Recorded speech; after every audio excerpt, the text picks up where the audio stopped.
اور پاکستان کو یوکرین کی طرح کوئی پیکج دے کر، کوئی بڑا پیکج دے کر اس کو ایٹمی اثاثے میں اپنے پاس گروی رکھ لیے جائے، اس کو ایٹمی اثاثوں سے فارغ کر دیا جائے۔ سب سے بڑی وجہ اس کی یہ ہے کہ چونکہ پاکستان عالم اسلام میں جہاں بھی جاتا ہے، جیسے بھی حالات ہوں،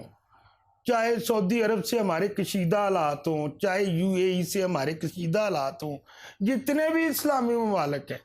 آپ کو یہ بات ذہن میں رکھنی چاہیے کہ ہم ایٹمی اثاثوں کے مالک ہیں۔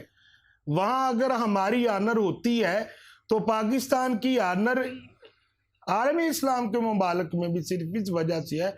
کہ ہم ایٹمی قوت ہیں، ہم نمائندے ہیں،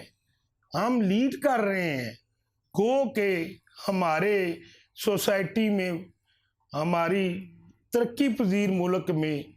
بہت ساری برائیاں ہیں، گو کہ ادھر رجیم بھی چینج ہوا، دیگر جماعتیں PDM کی کرپٹ بھی ٹھہرے، نیب کے کیسز بھی بنے، سارا سنیریو عوام کے سامنے ہے، لیکن پاکستان کو جہاں بھی عزت ملی اس عالم اسلام میں، وہ صرف اس وجہ سے عالم اسلام بھی اٹھ کے کھڑا ہوتا ہے کہ ہم ایٹمی اثاثوں کے مالک ہیں، اور ہمارے ایٹمی اثاثے یورپ اور اقوام عالم اور یہود و نصارہ کی آنکھوں میں کھٹک رہے ہیں۔ کسی نہ کسی طرح وہ چاہتے ہیں کوئی نہ کوئی سرنج لگا کر ان کو کئی اربوں ڈالر کی ان سے ایٹمی اثاثے واپس لے لیے جائیں۔ ایسا ہونا نہیں ہے۔ جتنی بھی چاہے ہماری پاکستانی فوج اور پولیٹیشنز، چاہے جتنی بھی سیاسی جماعتوں کے، دیکھو اختلاف ہو سکتا ہے اداروں سے، جتنے بھی چاہے اختلاف ہو، فوج کبھی بھی نہیں ایسا ہونے دے گی، کیونکہ پاکستانی فوج پاکستان کی سٹیٹ کے ساتھ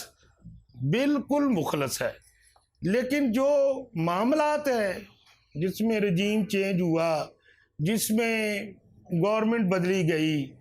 یہ معاملات کوئی آج سے نہیں آگے، یہ 47 سے چل رہے ہیں۔ فوج کا جو سیاسی کردار ہے وہ کبھی نہ کبھی لمٹڈ ہو جائے گا، لیکن مغرب میں، یورپ میں مختلف صحافیوں سے آرٹیکل لکھوائے جا رہے ہیں کہ پاکستان کو،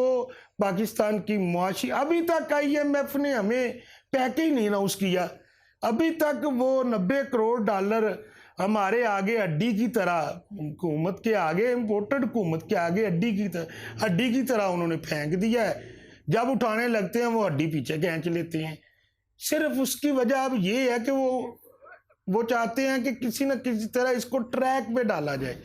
یوکرین کی طرح اس کو بھی سمجھایا جائے کہ تمہاری معیشت کو بڑی سخت ضرورت ہے اربوں ڈالر کی، آلریڈی تم مقروض ہو، اور کسی نہ کسی طرح کوئی 100 ارب ڈالر کا، 125 ارب ڈالر کا پیکج لے کر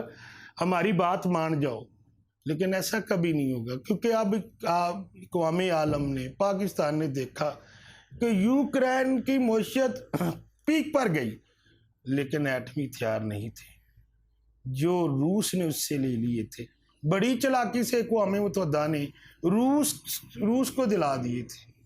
اور اب یوکرین کا اشر کیا ہوا۔ یہ جو روشن خیال دانشور ہے نا، یہ جو امپورٹڈ صحافی ہیں، یہ جو مالو کما رہے ہیں،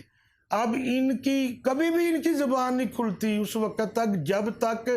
یہ ان کو اپنے مفادات نظر نہ آئیں۔ اور پاکستانی جنریشن، ینگ جنریشن کو ان کو بتانا چاہیے کہ ایک سازش اور بھی تیار ہوئی ہے۔ پہلے تو رجیم چینج ہوا، اب ایک اور سازش تیار ہو رہی ہے، لیکن پاکستانی عوام انشاءاللہ تعالیٰ اس کو مسترد کر دے گی، اور پاکستان کبھی بھی نہیں، وہ کہتے ہیں نا کہ ہم گاز کھا لیں گے، ایٹم بنائیں گے، ہم گاز کھا لیں گے، لیکن اپنی ایٹمی اثاثوں کسی کو گروی نہیں رکھنے دیں گے،